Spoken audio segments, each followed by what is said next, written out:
Geometry చాలా important topic. Pure maths లో మనకి చెప్పుకోదగ్గ టాపిక్లలో జామెట్రీ చాలా చాలా పెద్ద topic and important topic. So ఈ జామెట్రీలో మనకి రేఖలు, కోణాలు, త్రిభుజాలు ఇవన్నీ ఉంటాయి. సో ఇవన్నీ రావాలి అంటే ఫస్ట్ మనకి కోణం ఏ విధంగా ఏర్పడుతుంది, సో క్వశ్చన్ని ఏ విధంగా అడుగుతాడు ఎగ్జామ్లో. సో ఈరోజు అవన్నీ డిస్కస్ చేద్దాం. సో షార్ట్ అండ్ స్వీట్గా ప్రతిదీ అర్థమయ్యే విధంగా చెప్పడానికి ట్రై చేస్తాను. అండ్ ఎగ్జామ్లో చెప్పడం కాదు, కాన్సెప్ట్తో పాటు ఎగ్జామ్లో క్వశ్చన్ అనేది ఏ విధంగా అడుగుతున్నాడు అనేది కూడా ఈరోజు చూద్దాం. సో జామెట్రీ చాలా ఇంపార్టెంట్ టాపిక్. ఈ జామెట్రీ గురించి ఈరోజు డిస్కస్ చేద్దాం మనం. ఫస్ట్ బిందువు మనం పాయింట్ అని చెప్పేసి ఇంగ్లీష్లో అంటుంటాం. బిందువు అంటే పాయింట్, ఈ విధంగా చూపిస్తాం అనమాట.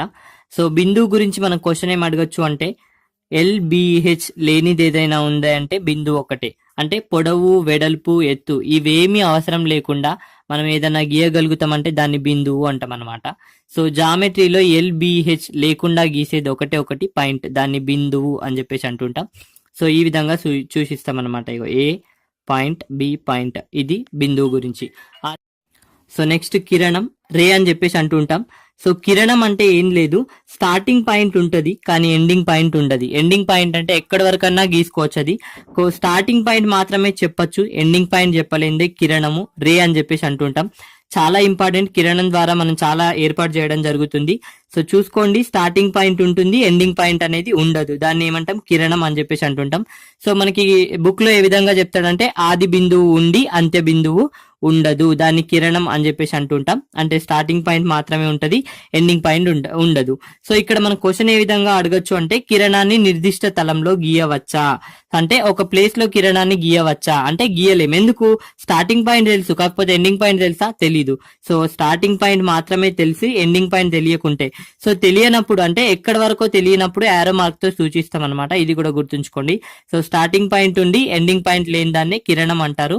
సో ఇది అన్నమాట. సో ఇంకా ఈ కిరణం గురించి ఏ విధంగా అడగచ్చు అంటే, సో కిరణాన్ని మనం తెలియజేసేటప్పుడు ఫస్ట్ స్టార్టింగ్ పాయింట్ నే తెలియజేయాలన్నమాట. అంటే ఫస్ట్ ఏనే రాయాలి, ఆ తర్వాత ఇక్కడ స్టార్టింగ్ పాయింట్ ఏ ఉంది కదా, ఏనే రాయాలి, ఆ తర్వాత బి రాయాలి. సో కొన్నిసార్లు ఎగ్జామ్ లో ఏ విధంగా అడుగుతాడంటే, ఒకసారి ఇక్కడ చూడండి, ఇక్కడ స్టార్టింగ్ పాయింట్ ఇచ్చిండు. సో ఇటు సైడ్ ఉంది అనమాట, స్టార్టింగ్ పాయింట్ ఇటు సైడ్ ఉంది, ఎండింగ్ పాయింట్ అనేది ఈ విధంగా ఉంది, ఎండింగ్ పాయింట్ లేదు, ఇక్కడ లేదని అర్థం. సో ఇక్కడ మనకి ఈ కిరణాన్ని రాయండి అంటే ఫస్ట్ BCA రాయాలి. ఎందుకోసం అంటే స్టార్టింగ్ పాయింట్ బి కదా, సో బి రాయాలన్నమాట. కిరణం గురించి ఇది. సో ఇక్కడ BA రాయాలి, AB రాస్తే రాంగ్ అని చెప్పి చెప్పుకున్నాం. ఇది కిరణం గురించి. సో నెక్స్ట్ ఆ తర్వాత లైన్. చెప్పేవన్నీ కూడా జాగ్రత్తగా చూడండి, ఎందుకోసం అంటే అవి ముందు చాలా యూజ్ అవుతాయి. సో లైన్ అంటే మనం ఏం చెప్తాం, లైన్ అంటే యాక్చువల్ గా గీస్తాం, కాకపోతే ఎక్కడ స్టార్టింగ్ పాయింట్ ఎండింగ్ పాయింట్ అనేది లైన్ లో కూడా ఉండదు. గుర్తుంచుకోండి, స్టార్టింగ్ పాయింట్ గానీ ఎండింగ్ పాయింట్ గానీ ఉండదు, ఆది బిందువు గానీ అంత్య బిందువు గానీ ఉండదు. దాన్ని ఏమంటామంటే లైన్ అంటాం, రేఖ అని చెప్పేసి తెలుగులో అంటాం అనమాట. సో రేఖకు స్టార్టింగ్ పాయింట్ గానీ ఎండింగ్ పాయింట్ గానీ ఉండదు. అయితే ఈ రేఖను ఒక తలంపై గీయవచ్చా అంటే గీయలేము. ఎందుకోసం అంటే మనకి స్టార్టింగ్ పాయింట్ ఎండింగ్ పాయింట్ రెండు తెలిసినప్పుడే మనం గీయగలుగుతాం, కానీ స్టార్టింగ్ పాయింట్ తెలియదు, ఎండింగ్ పాయింట్ తెలియదు, అప్పుడు గీయవచ్చా, గీయలేము అన్నమాట. సో ఇది ఈ రేఖను ఈ విధంగా సూచిస్తాం. సో రేఖను ఏ విధంగా సూచిస్తామంటే, ఇగో కిరణం విషయానికి వచ్చేసరికి ఇక్కడ AB ఉంది అనుకో, ఈ విధంగా సూచిస్తాం. అయితే రేఖను ఏ విధంగా సూచిస్తామంటే ఈ రెండు వైపులా పొడిగిస్తూ వెళ్ళొచ్చు కాబట్టి ఈ విధంగా సూచిస్తాం అనమాట. రేఖను రెండు వైపులా ఆరో మార్క్ చేత సూచిస్తాం. ఇది రేఖ. సో రేఖలో ఉండేదే రేఖాఖండం, గుర్తుంచుకోండి. రేఖలో ఉండేదే రేఖాఖండం అని చెప్పేసి అంటుంటాం. అంటే రేఖలో కొంత భాగాన్నే రేఖాఖండం అని చెప్పేసి అంటారు. సో ఇప్పుడు ఇది రేఖ, ఈ రేఖ ఉందనుకో, దీంట్లో కొంత భాగం ఇక్కడ నుంచి ఇక్కడ వరకు, సో దీన్ని ఏమంటామంటే రేఖాఖండం అని చెప్పేసి అంటుంటాం. రేఖాఖండం అంటే లైన్ సిగ్మెంట్ అని చెప్పేసి అంటుంటాం అనమాట, లైన్ సిగ్మెంట్. సో ఇక్కడ స్టార్టింగ్ పాయింట్ ఉంది, ఎండింగ్ పాయింట్ ఉంది, అంటే దీన్ని ఒక నిర్దిష్ట తలంలో గీయవచ్చా, గీయవచ్చు. రేఖాఖండాన్ని నిర్దిష్ట తలంలో గీయవచ్చు, ఇది రేఖాఖండం. సో చూడండి, రేఖాఖండం లైన్ సిగ్మెంట్ అంటూ ఉంటాం. స్టార్టింగ్ పాయింట్ ఉంది, ఎండింగ్ పాయింట్ ఉంది.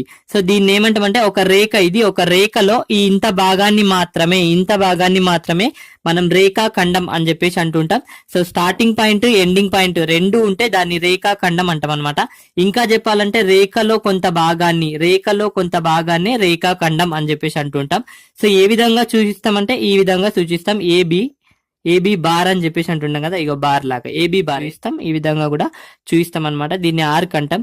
So starting point ending point ఉండేది ఏది అంటే రేఖాఖండం అని చెప్పేసి చెప్పుకోవచ్చు.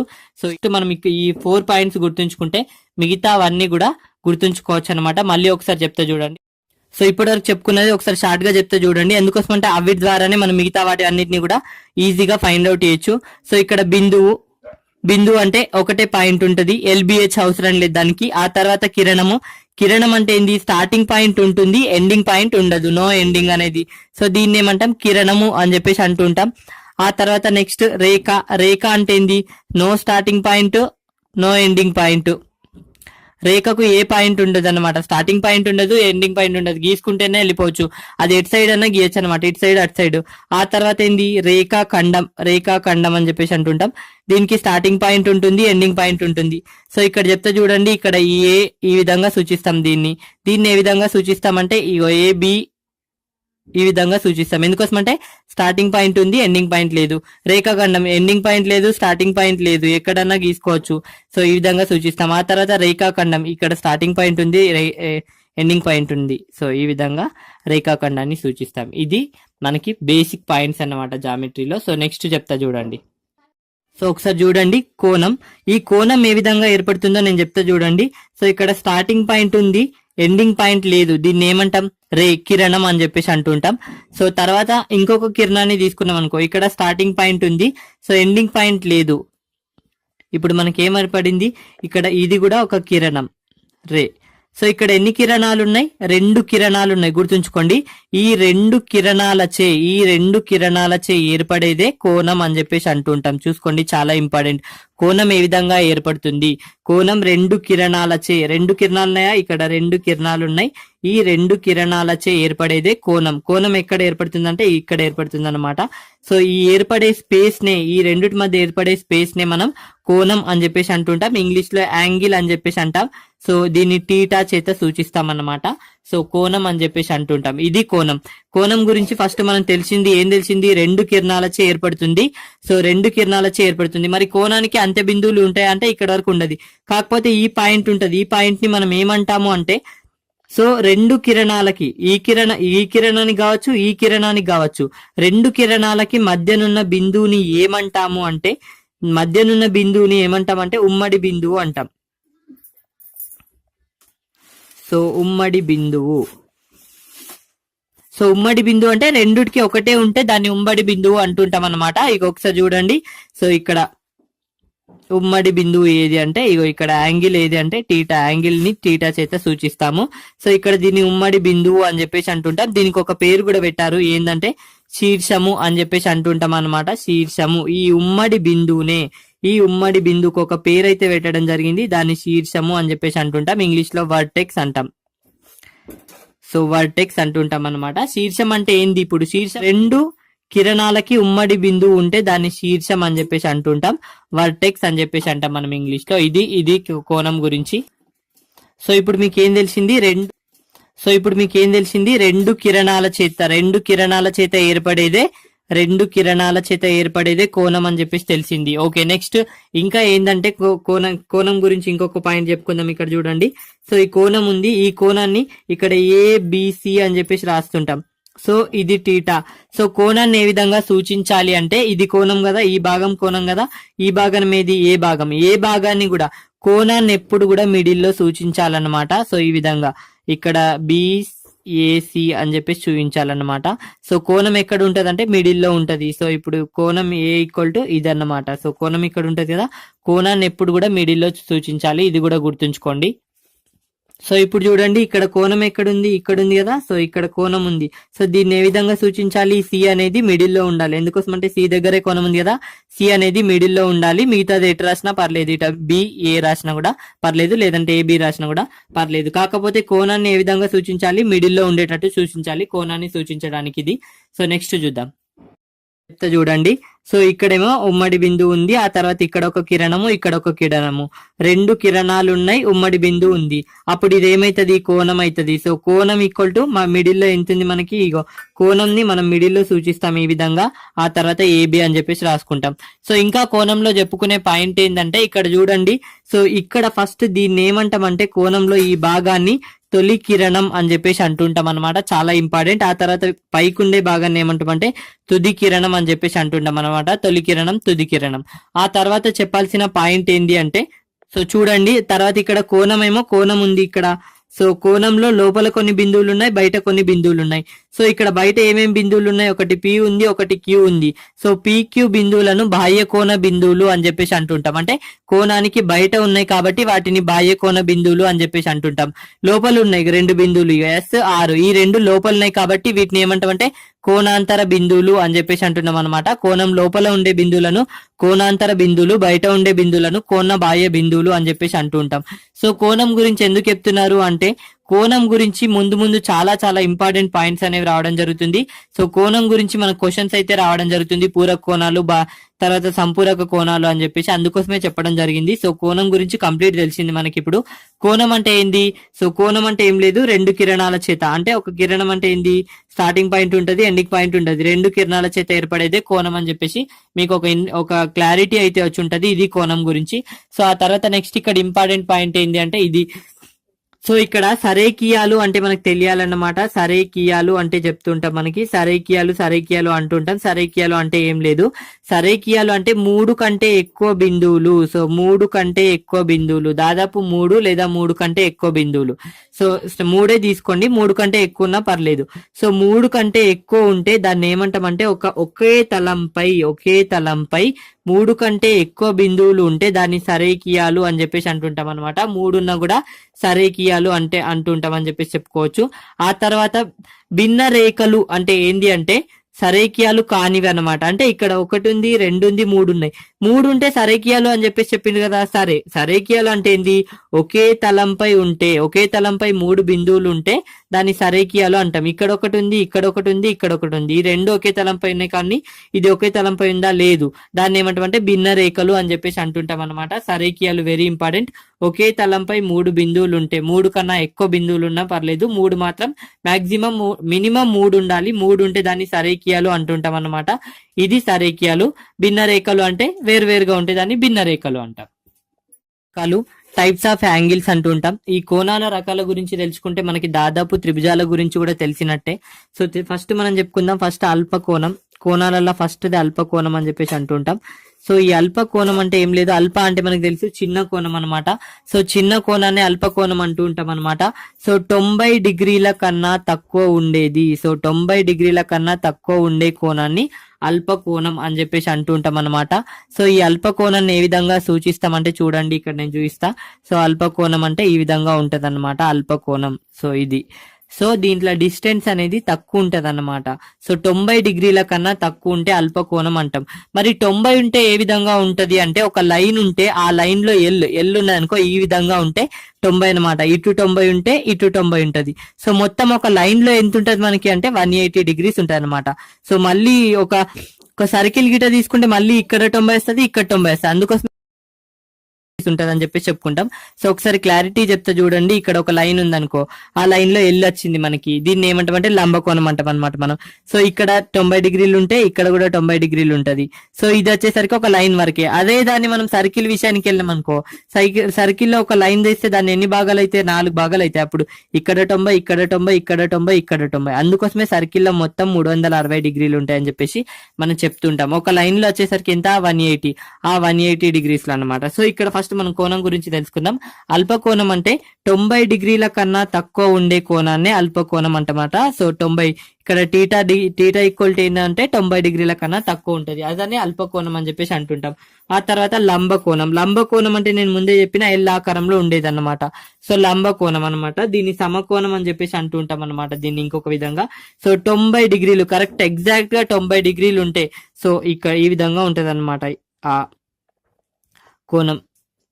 సో ఈ విధంగా ఉంటది అనమాట, 90 డిగ్రీలు ఉంటది ఎగ్జాక్ట్ గా. సో టీటా ఈక్వల్ టు 90 డిగ్రీలు ఉంటే దాన్ని ఏమంటామంటే లంబకోణం అని చెప్పేసి అంటూ ఉంటాం. సో అల్పకోణం, లంబకోణం. ఆ తర్వాత ఏ కోణం ఉంటది అంటే అధిక కోణం గురించి నేను చెప్తా చూడండి. అధిక కోణం అనమాట ఇప్పుడు. సో అధిక కోణం అంటే ఏం లేదనమాట, 90 డిగ్రీల కంటే ఎక్కువ, 90 డిగ్రీల కంటే ఎక్కువ. సో 90 డిగ్రీల కంటే ఎక్కువ, 180 డిగ్రీస్ కంటే తక్కువ. సో 180 డిగ్రీస్ కంటే తక్కువ. ఉంటే ఆ కోణాన్ని మనం ఏమంటామంటే అధిక కోణం అని చెప్పేసి అంటుంటాం. సో దీన్ని ఏ విధంగా సూచిస్తా అంటే ఇక్కడ మొత్తం మనకి ఇది 180. సో దీన్ని ఏ విధంగా సూచించవచ్చు అంటే ఈ విధంగా సూచించవచ్చు. ఎందుకోసం అంటే ఇక్కడ వరకు తెస్తే మనకు 180 వస్తుంది కాబట్టి. సో ఇప్పుడు ఇక 90 అంటే ఇక్కడ వరకు మనకు తెలుసు 90 కన్నా ఎక్కువ ఉంది కదా ఇది. సో 90 కంటే ఎక్కువ 180 కంటే తక్కువ ఉండేదాన్ని మనం ఏమంటామంటే సో అధిక కోణం అని చెప్పేసి అంటుంటాం. ఈ అధిక కోణం టీటా ఈక్వల్ టు ఎంత ఉంటుంది అంటే 90 డిగ్రీస్ కంటే ఎక్కువ, టీటా ఈక్వల్ టు 90 డిగ్రీస్ కంటే ఎక్కువ ఉంటది 180 డిగ్రీస్ కంటే. సో ఇక్కడ టీటా ఇంకా ఇక్కడ 90 డిగ్రీస్ కంటే ఎక్కువ 180 డిగ్రీస్ కంటే తక్కువ ఉంటది అని చెప్పేసి చెప్పుకోవచ్చు. సో ఇప్పుడు ఇది అన్నమాట. అధిక కోణాన్ని గుర్తుంచుకోండి, 90 డిగ్రీల కంటే టీటా ఈక్వల్ టు 90 డిగ్రీల కంటే ఎక్కువ ఉంటది, 180 డిగ్రీస్ కంటే తక్కువ ఉంటది. ఈ విధంగా క్వశ్చన్ అనేది మనకి ఫ్రేమ్ చేస్తాడు. సో నెక్స్ట్ అధిక కోణం తర్వాత సరళ కోణం అన్నమాట. సో సరళ కోణం అంటే అన్నమాట. సరళ కోణం అంటే ఏం లేదు, 180 డిగ్రీస్ ఉంటే దాన్ని సరళ కోణం అని చెప్పేసి అంటుంటాం అనమాట. ఎగ్జాక్ట్ గా 180 డిగ్రీస్ ఉంటే దాన్ని ఏమంటాం సరళ కోణం. ఈ సరళ కోణం ఏ విధంగా అంటే ఈ విధంగానే ఉంటుంది. నేను చెప్పడం జరిగింది కదా లైన్ లో ఎన్ని డిగ్రీలు ఉంటాయంటే 180 డిగ్రీస్. ఇది మొత్తం కోణం అనమాట. ఇది 180 డిగ్రీస్. సో దీన్ని సరళ కోణం అని చెప్పేసి అంటూ ఉంటాం. సో ఆ తర్వాత నెక్స్ట్ ఒక కోణం ఉంటది, ఇంకా లాస్ట్ రెండే కోణాలు ఉన్నాయిగా. పరావర్తన కోణం అంటే ఏం లేదు. పరావర్తన కోణం అంటే వర్తన కోణం 180 డిగ్రీస్ కన్నా ఎక్కువ ఉంటుంది, 360 డిగ్రీస్ కన్నా తక్కువ ఉంటుంది. దీన్ని ఏమంటారు అంటే పరావర్తన కోణం అని చెప్పేసి అంటూ ఉంటాం. చాలా ఇంపార్టెంట్. 180 డిగ్రీస్ కన్నా ఎక్కువ, ఎంత 360 కన్నా తక్కువ అంటే ఈ మధ్యలో ఉండేదాన్ని ఏమంటాం అంటే పరావర్తన కోణం అని చెప్పేసి అంటుంటాం. దీన్ని ఏ విధంగా సూచించవచ్చు అంటే ఒకసారి చూడండి, ఈ విధంగా అన్నమాట. సో ఇక 180 డిగ్రీస్ కన్నా ఎక్కువ, ఇక్కడ మొత్తం అంటే 180 డిగ్రీస్ అంటే ఈ లైన్ లో 180 డిగ్రీస్ ఉంటది. సో 180 డిగ్రీస్ కన్నా ఎక్కువ, 360 డిగ్రీస్ కన్నా తక్కువ. ఇది హాఫ్ కంటే ఎక్కువ సర్కిల్ అన్నమాట. ఇది గుర్తుంచుకోండి, పరావర్తన కోణం. ఆ తర్వాత లాస్ట్ అండ్ ఫైనల్ సంపూర్ణ కోణం అంటే ఏం లేదు. సో సంపూర్ణ కోణం అంటే నేను చెప్తా చూడండి, 360 డిగ్రీస్ ఉండాలి. 360 డిగ్రీస్ ఉంటే దాన్ని మనం ఏమంటామంటే సంపూర్ణ కోణం అని చెప్పేసి అంటుంటాం. కంప్లీట్ యాంగిల్ అంటే కంప్లీట్ యాంగిల్ అంటూ ఉంటాం. సో ఈ 360 డిగ్రీస్ అంటే మనకి ఒక సర్కిల్ ని ఎగ్జాంపుల్ గా తీసుకొని చెప్పుకోవచ్చు. దీన్ని సంపూర్ణ కోణం అని చెప్పేసి అంటుంటాం. దీంట్లో మొత్తం 360 డిగ్రీలు ఉంటాయి. ఇక్కడ 90, ఇక్కడ 90, ఇక్కడ 90, ఇక్కడ 90. ఇది కోణాలకు సంబంధించిన కంప్లీట్ ఇన్ఫర్మేషన్. ఒకసారి చెప్తా చూడండి ఫస్ట్ నుంచి. సో అల్ప కోణం అంటే ఏంది, 90 డిగ్రీల కన్నా తక్కువ ఉండాలా, ఏ విధంగా ఉంటుందో చూపించడం జరిగింది. ఆ తర్వాత లంబ కోణం అంటే 90 డిగ్రీలు ఎల్ ఆకారంలో ఉంటే చాలు, దాన్ని లంబ కోణం అంటాం. సో దానిలో 90 డిగ్రీలు ఎగ్జాక్ట్ గా ఉంటుంది. అధిక కోణం అంటే సో ఈ విధంగా ఉంటది. సో ఈ విధంగా ఉంటది మనకి తెలుసు, చెప్పడం జరిగింది. సో 90 డిగ్రీల కన్నా ఎక్కువ, 180 డిగ్రీస్ కన్నా తక్కువగా ఉంటే దాన్ని ఏమంటామంటే అధిక కోణం అని చెప్పేసి అంటూ ఉంటాం. ఆ తర్వాత సరళ కోణం. సో సరళ కోణం అనేది దాదాపు త్రిభుజాల్లో ఉంటది అన్నమాట. త్రిభుజాల్ని అందుకోసమే 180 డిగ్రీస్ ఉంటాయని చెప్పేసి చెప్పుకుంటాం. సో సరళ కోణాన్ని ఈ విధంగా సూచిస్తాం. ఆ తర్వాత పరావర్తన కోణం 180 డిగ్రీస్ కన్నా ఎక్కువ, 270 డిగ్రీస్ కన్నా తక్కువగా ఉంటే దాన్ని ఏమంటామంటే సరళ కోణం, పరావర్తన కోణం అని చెప్పేసి అంటూ ఉంటాం. సో ఇది పరావర్తన కోణం. సంపూర్ణ కోణం అంటే మొత్తం కోణము 360 డిగ్రీస్ ఉంటదని చెప్పేసి చెప్పుకోవచ్చు. సో ఈ విధంగా మన క్వశ్చన్ అనేది ఏ విధంగా అడగచ్చు అంటే ఇక్కడ నుంచి ఒకవేళ అడిగితే 276 ఇది ఏ కోణం అని చెప్పేసి అడగచ్చు. సో 276 ఏ కోణం అంటే పరావర్తన కోణం కదా ఇది. ఎందుకోసం అంటే 180 కన్నా ఎక్కువ ఉంది, 360 కన్నా తక్కువ ఉంది కాబట్టి ఈ కోణం ఏది అంటే పరావర్తన కోణం అని చెప్పేసి చెప్పుకోవచ్చు. ఈ విధంగా సో క్వశ్చన్ అనేది మనకు అడిగే ఆస్కారం ఉంటుంది అడిగితే ఒకవేళ. సో పూరక కోణాలు, కాంప్లిమెంటరీ యాంగిల్స్ అని చెప్పేసి అంటుంటాం. సో రెండు కోణాల మొత్తం 90 డిగ్రీలు అయితే, వాటిని మనం ఏమంటామంటే పూరక కోణాలు అని చెప్పేసి అంటూ ఉంటాం. సో పూరక కోణాలని ఏ విధంగా సూచించానో నేను చూపిస్తా చూడండి. సో రెండు కోణాల మొత్తం 90 డిగ్రీలు కావాలా. మనము కోణాన్ని ఏ చేస్తే సూచిస్తాం, టీటా చేస్తే సూచిస్తాం. అంటే θ1 + θ2 = 90 కావాలన్నమాట. లేదంటే మీరు x + y అనుకున్నా పర్లేదు. x + y = 90 డిగ్రీస్ ఉంటే దాన్ని ఏమంటామంటే పూరక కోణాలు అని చెప్పేసి అంటూ ఉంటాం. సో ఈ పూరక కోణాలను ఏ విధంగా సూచిస్తామో చూద్దాం. ఇప్పుడు కావాలా పూరక కోణాన్ని సూచిస్తా చూడండి. సో 90 డిగ్రీలు అంటే మనకి ఎలా ఆకారంలో ఉంటుంది చెప్పిన కదా. సో లైన్ అంటే మనకి తెలుసు 180. ఈ లైన్ అంటే ఎంత, ఈ లైన్ లో ఎన్ని డిగ్రీలు ఉంటాయంటే 180 డిగ్రీస్. ఇది గుర్తుంచుకోండి, చాలా ఇంపార్టెంట్. ఆ తర్వాత మనకి 90 అంటే ఇంతే. సో ఇప్పుడు 2 డిగ్రీలు ఉండాలన్నమాట. సో ఈ 2 డిగ్రీలు నేను విభజిస్తా చూడండి. ఇక్కడ ఒక కోణము, ఇక్కడ ఒక కోణము. ఇప్పుడు దీన్ని ఏ అనుకుందాం, ఇప్పుడు దీన్ని బి అనుకుందాం. చూద్దాం. సో ఇప్పుడు ఏ ప్లస్ బి ఈక్వల్ టు ఎంత ఉంటది అంటే 90 డిగ్రీలు ఉంటది అని చెప్పేసి చెప్పుకోవచ్చు. దీన్ని ఏమంటామంటే పూరక కోణాలు అంటాం అనమాట. ఈ ఏను బిని ఏమంటామంటే ఏ కామా బిలు పూరక కోణాలు అని చెప్పేసి అంటుంటాం అనమాట. క్లియర్ గా నేను చెప్పడం జరిగింది. సో ఇప్పుడు క్వశ్చన్స్ అయితే ఏ విధంగా అడుగుతాడు అంటే, సో ఇప్పుడు ఈ విధంగా మనకి ఎగ్జామ్ లో ఇవ్వడం జరుగుతుంది. సో ఈ విధంగా ఇచ్చి ఇక్కడ 30 డిగ్రీస్ ఇస్తున్నాడు. ఈ తర్వాత ఇక్కడ ఎక్స్ ఇస్తాడు. ఆ తర్వాత ఇప్పుడు ఏమంటాడు ఎక్స్ ఈక్వల్ టు వాట్ అని చెప్పేసి అడుగుతాడు. సో ఇప్పుడు ఎక్స్ ఈక్వల్ టు ఎంత అవుతుంది అంటే 60 డిగ్రీలు అవుతుంది అని చెప్పేసి చెప్పుకోవచ్చు. ఎందుకోసం ఈ రెండు పూరక కోణాలు కాబట్టి ఎక్స్ ఈక్వల్ టు 60 డిగ్రీలు అవుతుంది. లేదు క్వశ్చన్ లో ఇంకా ఏ విధంగా అడుగుతా అంటే 30 యొక్క పూరక కోణం ఎంత అని చెప్పేసి అడగచ్చు. 30 యొక్క పూరక కోణం ఎంత అవుతుంది 60 అవుతుంది. ఎందుకోసం అంటే పూరక కోణాలు అంటే రెండు కోణాల మొత్తం ఎంత కావాలా 90 డిగ్రీలు కావాలా కాబట్టి, సో ఆ రెండు కోణాల మొత్తం 90 డిగ్రీలు కావాలా, ఒకటి 30 అయింది కాబట్టి ఇంకొకటి 60 అవుతుంది అని చెప్పేసి చెప్పుకోవచ్చు. ఇది పూరక కోణాల గురించి ఈ విధంగా అడగచ్చు. పూరక కోణం గురించి ఇంతకు ముందు అడిగింది ఏదంటే 70 యొక్క పూరక కోణం ఎంత అని చెప్పేసి ఒకసారి అడిగిండు, ఎంత 20. సో ఇది చాలా ఇంపార్టెంట్, చెప్తా చూడండి. ఒక కోణం దానికదే పూరక కోణం అయినా ఆ కోణం ఎంత అని చెప్పేసి అడిగిండు. సో 45. ఎందుకోసం అంటే ఒక కోణాన్ని మనం 45 అనుకున్నాం అనుకో, దానికదే పూరక కోణం. సో 45 కి 45 పూరక కోణం అవుతుంది. ఎందుకోసం అంటే రెండు పూరక కోణాల మొత్తం మనకి 90 డిగ్రీలు అని తెలుసు. సో 45 యొక్క పూరక కోణం ఎంత అంటే 45. అందుకోసమే క్వశ్చన్ ఇక్కడ చూడండి, ఒక కోణం దానికదే పూరక కోణం అయినా ఆ కోణం ఎంత అని చెప్పేసి అడగచ్చు. 90 ఇక్కడ 45 యొక్క పూరక కోణం ఎంత అంటే అదే అవుతుంది, 45 అవుతుంది. ఎందుకోసం అంటే పూరక కోణాల మొత్తం 90 డిగ్రీలు. సో ఈ థాట్ మనకు అక్కడ రాకపోవచ్చు, అందుకోసమే చెప్పడం జరిగింది. నెక్స్ట్ చూద్దాం ఇప్పుడు. సో ఇప్పుడు సంపూరక కోణాలు సప్లిమెంటరీ యాంగిల్స్ అని చెప్పేసి అంటుంటాం. సో రెండు కోణాల మొత్తం 180 డిగ్రీస్ అయితే దాన్ని ఏమంటామంటే సంపూరక కోణాలు అని చెప్పేసి అంటుంటాం. దీన్ని ఏ విధంగా గుర్తుపెట్టుకోనో చెప్తాను చూడండి. పూరక అనంటే 90, సంపూరక అనంటే 180 అనమాట. ఈ విధంగా గుర్తుపెట్టుకోండి. పూరక అన్నాడు అనుకో తక్కువ ఉంది కాబట్టి 90, తర్వాత సంపూరక అంటే సో ఎక్కువ ఉంది కాబట్టి 180 అనమాట. రెండు కోణాల మొత్తం 180 డిగ్రీస్ అయితే దాన్ని ఏమంటాం సంపూరక కోణాలు అని చెప్పేసి అంటుంటాం అనమాట. సో ఇక్కడ θ1 ప్లస్ θ2 ఈక్వల్ టు ఎంత కావాలా 180 డిగ్రీస్ కావాలన్నమాట. లేదంటే x plus y equal to 180 degrees కావాలా. దీన్ని ఏ విధంగా సూచించవచ్చు? సో దీన్ని ఈ విధంగా సూచించవచ్చు అనమాట. సో ఇది మొత్తం 180 డిగ్రీస్ ఉంటది కదా, లైన్ అంటే మనకి 180 డిగ్రీస్ అని చెప్పేసి తెలుసు. సో లేదంటే ఈ విధంగా కూడా సూచించవచ్చు. సో ఇప్పుడు ఇది మొత్తం 180 డిగ్రీసే ఉంటది కదా. ఎగ్జాంపుల్ ఇక్కడ 120 ఉంటే ఇక్కడ ఎంత ఉంటది 60 ఉంటది, కానీ మొత్తం కలిపితే ఎంత అవుతుంది 180 డిగ్రీసే అవుతుంది. సో ఇప్పుడు రెండు కోణాల మొత్తం 180 డిగ్రీస్ అయితే దాన్ని ఏమంటామంటే సంపూరక కోణాలు అని చెప్పేసి అంటుంటాం అనమాట. సో ఇది సంపూరక కోణాల గురించి. సో సంపూరక కోణాల గురించి మనకి ఏ విధంగా బిట్ అడగచ్చు అనే విషయానికి వచ్చేసరికి, సో ఇక్కడ ఫస్ట్ ఒకటి చూద్దాం చూడండి. 110 యొక్క సంపూరక కోణం ఎంత అని చెప్పేసి అడగచ్చు. సో ఇంతకు ముందు అడిగిన క్వశ్చన్ ఇది. సో 110 యొక్క సంపూరక కోణం ఎంత అంటే మనకి 70 అని చెప్పేసి చెప్పుకోవచ్చు. ఎందుకోసం అంటే 110 ప్లస్ 70 ఈక్వల్ టు మనకి 180 కావడం జరుగుతుంది కాబట్టి. సో ఇప్పుడు 110 యొక్క సంపూరక కోణం ఎంత అని చెప్పేసి అడిగినప్పుడు 70 అని చెప్పేసి చెప్పుకుంటాం.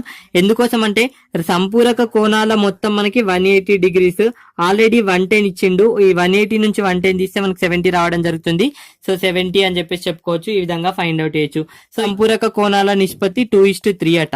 సో మనకు తెలుసు ఇప్పుడు ఇక్కడ 2x plus 3x equal to మనకి ఎంత కావాలా 180 కావాలి. సో ఇప్పుడు మనకి మొత్తం భాగాలు ఎన్ని ఉన్నాయి? 5 భాగాలు ఉన్నాయి. ఒకటి 2 భాగాలు, ఒకటి 3 భాగాలు, మొత్తం 5 భాగాలు ఉన్నాయి.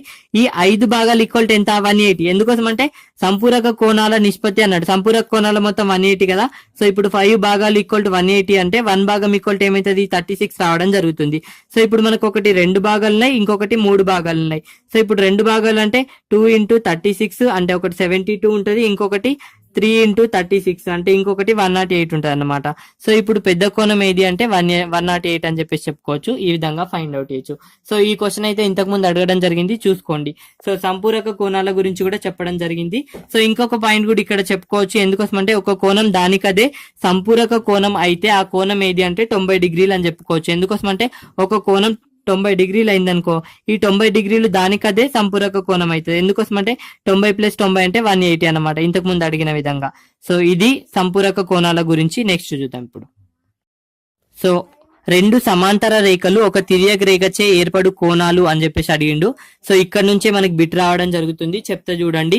సో రెండు సమాంతర రేఖల్ని మనం తీసుకున్నాం. సమాంతర రేఖలు అంటే వాటి యొక్క దూరాలు మరియు పొడవులు సమానంగా ఉంటాయి అన్నమాట. ఇది ఎంత దూరం ఉంటుందో అది అంతే దూరం ఉంటది. సో రెండు సమాంతర రేఖల్ని తీసుకున్నాం. ఒక తిర్యక్ రేఖ ఖండించినప్పుడు మనకి ఎన్ని కోణాలు ఏర్పడ్డాయి? ఒక కోణము, రెండు కోణము, మూడు కోణము, నాలుగు కోణము, ఐదు కోణము, ఆరు కోణము, ఏడు కోణము, ఎనిమిది కోణము. ఈ 8 కోణాలు అనేవి మనం ఏర్పడడం జరుగుతుంది. ఈ 8 కోణాలు ఏ విధమైన సంబంధం ఉంటాయో చెప్తా చూడండి. సో ఫస్ట్ ఈ 8 కోణాలలో సాదృశ్య కోణాలు ఉంటాయి.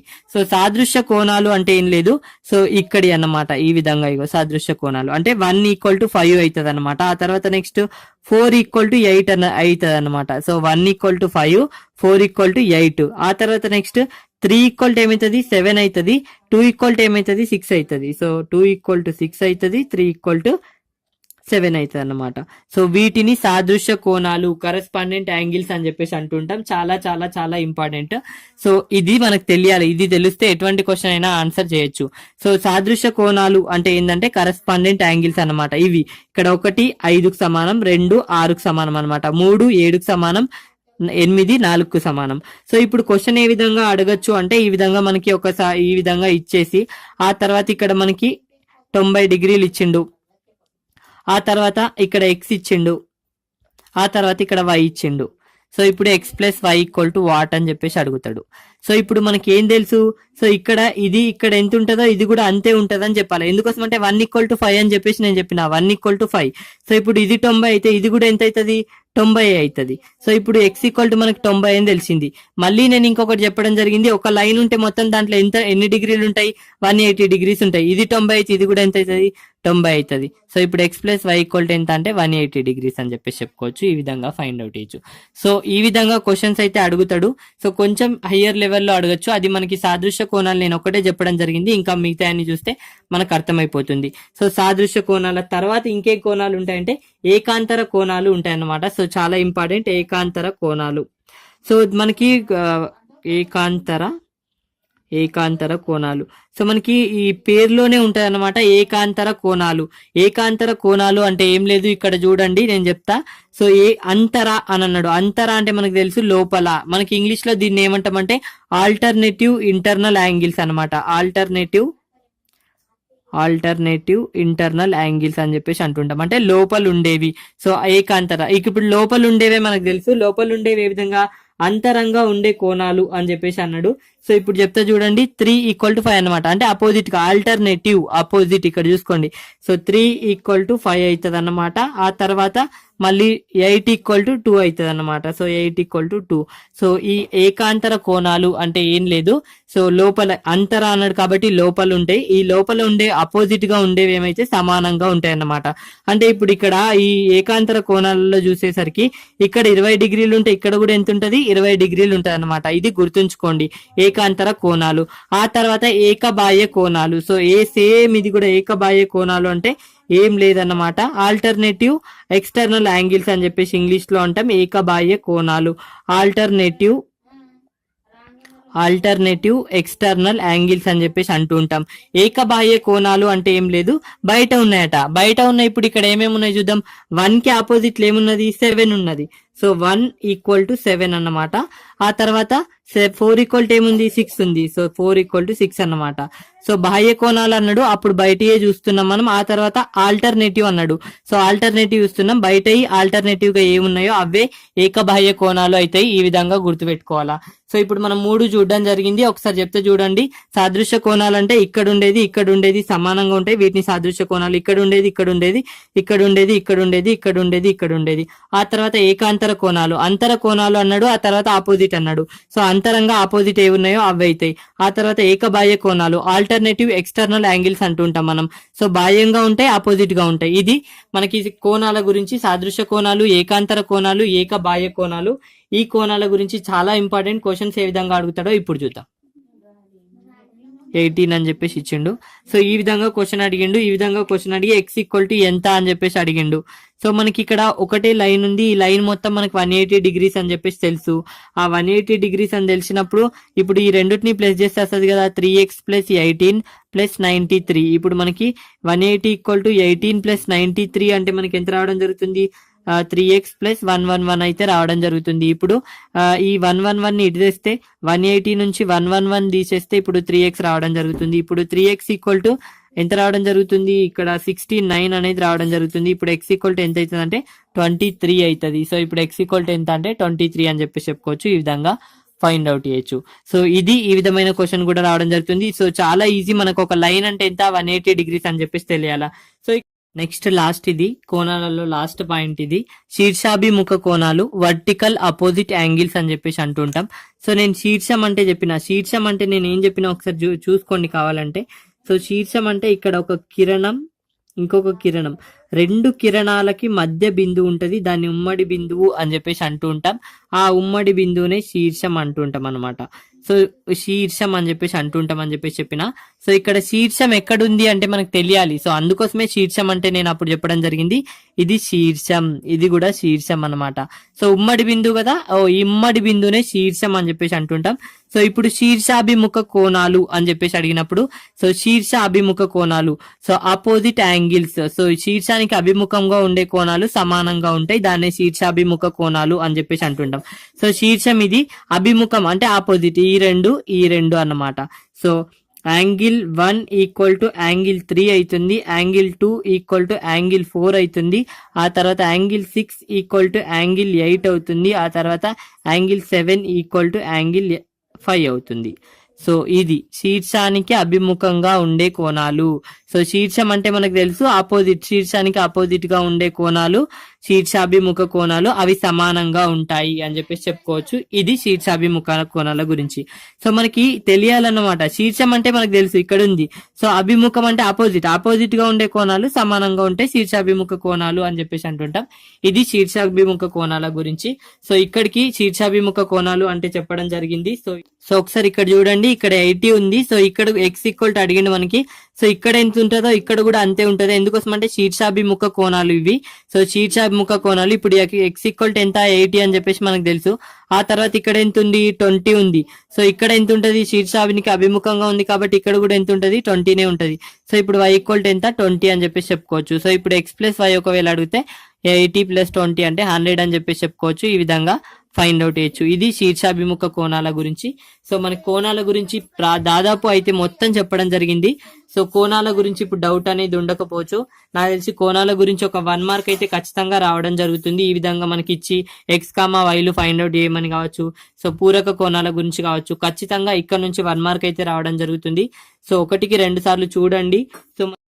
సో ఇంతకు ముందు వచ్చిన క్వశ్చన్ ఇది. సో ఒకసారి చూడండి. సో ఇక్కడ ఇచ్చిండు, ఆ తర్వాత AOB సరళ రేఖ అయితే x వాల్యూ ఎంత అని చెప్పేసి అడిగిండు. సో ఈ విధంగా ఉంది, ఈ విధంగా ఉంటే వీటి మొత్తం ఎంత అవుతుంది మనకి 180 డిగ్రీస్ అవుతుంది. అయితే ఇక్కడ 50 ఇచ్చిండు, ఇక్కడ 70 ఇచ్చిండు. 50 ప్లస్ 70 అంటే మనకి 120 కావడం జరుగుతుంది. ఇక్కడ x వాల్యూ ఎంత అవుతుంది అప్పుడు 60 అవుతుంది. ఎందుకోసం అంటే 50 plus x plus 70 equal to మనకి 180 అని చెప్పేసి తెలుసు. ఇప్పుడు 120 ప్లస్ x ఈక్వల్ టు 180 కావడం జరుగుతుంది. సో ఇప్పుడు x ఈక్వల్ టు 60 కావడం జరుగుతుంది. సో ఇది మనకి తెలియాలి. ఇవన్నీ తెలిస్తే మనం ఆన్సర్ ని ఈజీగా ఫైండ్ అవుట్ చేయొచ్చు. నేను అందుకోసం నేను చెప్పిన, ఒక లైన్ ఉంటే ఇది 180 అని, ఈ విధంగా ఉంటే 90 అని, ఈ విధంగా ఉంటే 90 కన్నా తక్కువ అని, ఇవన్నీ నేను చెప్పడం జరిగింది. సో ఇది ఈ రోజటి topic. So geometry first part ఇది. సో బిందువు గురించి, కిరణం గురించి, రేఖల గురించి అండ్ ఆ తర్వాత కోణాల గురించి కంప్లీట్ గా మనం చెప్పుకోవడం జరిగింది. సో బేసిక్స్ లెవెల్లో క్వశ్చన్స్ వస్తాయి కాబట్టి దాదాపు ఇక్కడ నుంచి క్వశ్చన్ అయితే ఒకటి రావచ్చు. సో పార్ట్ 1 ఇది. జామెట్రీకి సంబంధించిన పార్ట్ 2లో అయితే మనం త్రిభుజాలకు సంబంధించి, బహుభుజులకు సంబంధించి తెలుసుకుందాం. సో పార్ట్ 2తో మనకి జామెట్రీకి సంబంధించిన టాపిక్స్ అనేవి కంప్లీట్ అయిపోతాయి. సో ఇది జామెట్రీకి సంబంధించిన టాపిక్స్ అన్నమాట. సో క్వశ్చన్స్ అనేది ఏ విధంగా వస్తున్నాయని చెప్పేసి కూడా చెప్పడం జరిగింది నేను. సో చూసుకోండి, ఇది జామెట్రీకి సంబంధించిన first part. So thank you for watching. ఇంకా నా ఛానల్ ని సబ్స్క్రైబ్ చేసుకోకపోతే సబ్స్క్రైబ్ చేసుకోండి. టెలిగ్రామ్ గ్రూప్ యొక్క లింక్ అనేది డిస్క్రిప్షన్ లో ప్రొవైడ్ చేయడం జరుగుతుంది. సో టెలిగ్రామ్ గ్రూప్ యొక్క లింక్ అనేది డిస్క్రిప్షన్ లో ప్రొవైడ్ చేయడం జరిగింది, జాయిన్ అవ్వచ్చు. And thank you for watching. ఇంకా నా ఛానల్ ని సబ్స్క్రైబ్ చేసుకోకపోతే సబ్స్క్రైబ్ చేసుకోండి, పక్కనే ఉన్న బెల్ ఐకాన్ని ప్రెస్ చేయండి. అండ్ అదే విధంగా మ్యాథ్స్ కి సంబంధించిన ప్రతి టాపిక్ యొక్క లింక్ అనేది డిస్క్రిప్షన్ లో ప్రొవైడ్ చేయడం జరుగుతుంది. సో చూడండి.